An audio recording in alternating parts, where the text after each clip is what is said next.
Okay, so today it's interesting actually with Leslie talking about, all these things that perhaps are going wrong and not really working, because today's topic is about being comfortable in the uncomfortable situation that we're in.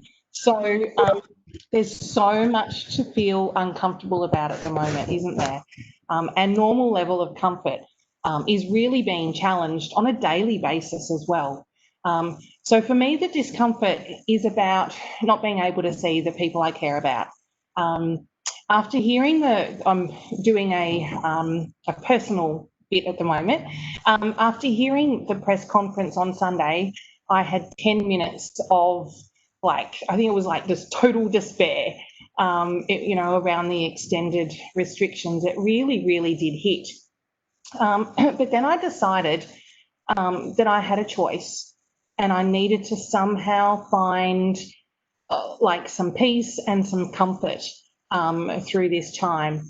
So, I was thinking about it and, Father's Day was obviously, sort of mixed with that positive stuff, but then the release of the restrictions. So it was sort of that, emotional sort of up and down. And I was considering my role at the school, but also the fact that I'm a wife and a mum. And I decided that I just couldn't dwell in this state. I decided I needed to kick myself up the backside, and I needed to make a decision. I decided I just had to keep stepping up. I'm now not downplaying the impact that these times are having, so don't get me wrong with this, but we are in a really uncomfortable state. But I suppose I sort of cognitively needed to make a decision to try and survive, to do more than survive, but to actually thrive through these restrictions. I really feel that making the decision for me about how to approach the next couple of months was about getting my head in the right place. And then I suppose I was hoping then my actions and behaviour would follow, sort of a good CBT approach to life, I suppose. Secondly, I made a conscious decision to not quit being positive, and to really focus on moving forward. Obviously, I'm human and, I can slip into pessimism like the next person, but I'm really, really trying to remain optimistic and also to plan. Now, the plans aren't sort of looking at planning for the next couple of weeks, but looking at the longer term plans and thinking, what can we do at Christmas that will be special to reconnect with family and friends. I'm also continuing to think about ways that I can really positively engage in life. So once again, not just sort of scraping through, but actually making the most out of life. For me, this has involved a bit of a plug, going back to, the wellbeing things that we have been talking about this year. So, looking back at my strengths, being mindful, and really having an attitude of gratefulness as well. So looking forward to the holidays, I think this was one of the bits that sort of hit me around, what am I going to do in the holidays? And then, with that shift, I was like, okay, how can I make the most of this time, but also just the most of the break in the routine? If you know me well, I stack lots of things in my life, and I usually stack my holidays pretty full. So, lots of appointments, catching up with family and friends. Often I paint the house and all that sort of stuff and go, oh, the 2 weeks have gone pretty quickly. So I've had to relook at that and think, okay, what am I going to do to really recharge and to have a break? And some of the things that I would have done, I'm not going to be doing. So instead, I've been looking at alternatives, and I was recently given some online painting classes. So I'm really, really excited about the holidays because that's something that I've never done before, and I'm really pumped about that. So this has been a good opportunity to experience something that will be a little bit different to what I would have normally done. I think also what's been helpful for me in this reset is also to work out what drives me. The consequence of giving into negativity, who would this impact? What happens if I allow myself to become, totally overwhelmed and just sort of despondent and then pessimistic? it's pretty easy for me to find that drive. It's my family, my friends, and my work. And I know I can't fulfill any of these roles in my life by having my head down and letting the uncomfortable take over. So finding a comfort in this space will allow me to continue to be the person I want to be. And that's the wife that I want to be, the wife that I want to be, you know, the mother, friend, and the wellbeing leader that I want to be. I wonder what driver would help you find your focus and your reset button to go, okay, I need to pull things together. What do I need to be able to identify that's going to encourage me to keep my head up and to keep going? In order to find my comfort in the uncomfortable has also been recognising that it's okay for me to be out of my comfort zone. That doesn't come naturally for me. And at some point this year, I'm sure all of us have said something like, I've never done this before, or I don't know what I'm doing. How do I get through this? And the trick that I found is you fake it till you make it. You know, it's about having that confidence and going, I'm just going to have a crack at it and try. And thinking about the space that we're in, I've also been processing the value of discomfort and being out of my comfort zone. For someone that doesn't really like taking risks, I've been searching for the upside and trying to look at what this discomfort is actually allowing me to experience. And that's experiencing new things and new ways of doing things. Due to COVID, we've been tested, haven't we? We found that we're more creative than we ever thought we'd be. We found that we're better with technology than we thought. I never thought that I'd be doing this sort of thing.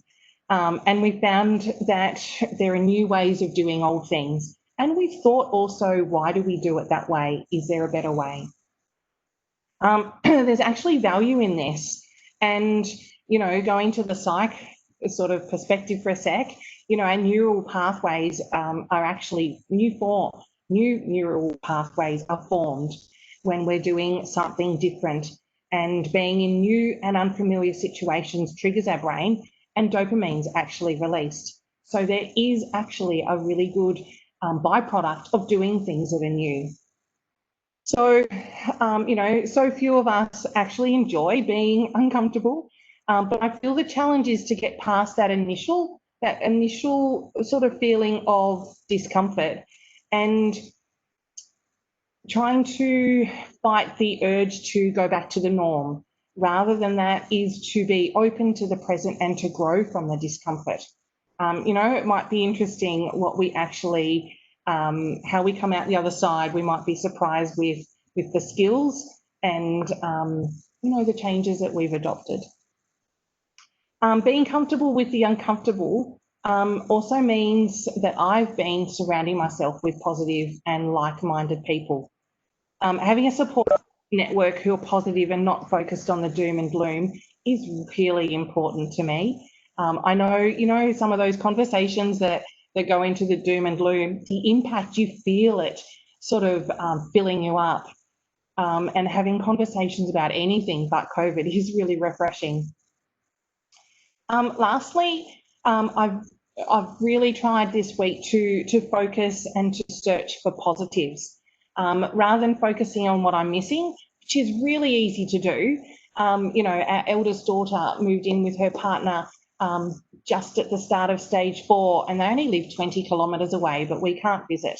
But instead of focusing on that and, you know, focusing on, you know, how much we're missing her and that sort of thing, I'm focusing on what I have. And, you know, how many young adults, 20-year-olds and 23-year-olds, want to hang out with their parents? Like, really, let's be honest. We've had some really special times with our two young adult children. Children sound weird when they're that old. You know, we've been playing 500 and I continue to lose. And, you know, playing many board games. Last weekend, they decided that they'd all try out painting. So we painted a wine glass in front of a fireplace. And, you know, that's my passion, but they decided that they would all join in. So, you know, we had a really, really lovely time. And these times have been memory makers, and they're not times that we'll ever get back.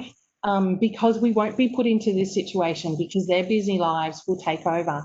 So, you know, that's a real positive for us. And as parents, it's been a real joy. I do have to add a disclaimer to this topic because I've talked about shifting a mindset and making a decision to actively find comfort in the discomfort, but that's not always easy to do. And if you are, are struggling with that mindset, it might be that you perhaps need to have a chat with someone or seek some support, because it's okay to be not okay. And with Are You OK Day tomorrow, it is timely to just sort of remind each other that if you're not able to be in the best frame of mind and the best place, that sometimes it's worth having a conversation with someone, and definitely worth seeking support for that. So I do urge you to find someone that you trust and having a conversation with them, because sometimes just making that decision isn't enough, and you need some extra support to be able to actually give you the strategies and skills to be able to do that. So I suppose upon reflection, sort of experiencing the discomfort of COVID, it does have the potential of broadening our range of comfort though. So, for example, our tolerance, how we all can get really, really busy and we can then whinge and whine, oh, I'm so stressed and I've got so much to do. I wonder with a COVID lens whether we'll actually review that sort of outlook and relish, the activity and the positive purpose and things that we're doing in the future when we get back to some sort of sense of normalcy. We will define what we know to be comfortable, whilst at the same time we'll learn to potentially appreciate the things that we've taken for granted. How easy is it in the past to sort of think, oh yeah, I'll go shopping, or I'll whiz to Bunnings, or I'll get whatever it is. I don't think we'll take those things for granted as much. Ultimately, we have a choice.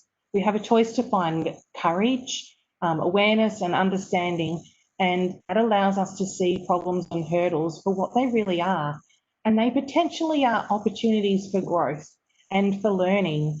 I really, really hope that, we can all find some comfort in this uncomfortable time, because it's potentially going to give us all the opportunity to be able to really thrive and get through this as stronger people, rather than simply just sort of clawing to the end, and having the ability to be able to get through in the best possible way will then set us up for a really good future around being more self-aware and having some more skills when things that come our way perhaps aren't anticipated, we'll be able to get through them in a stronger way. So that's it for today.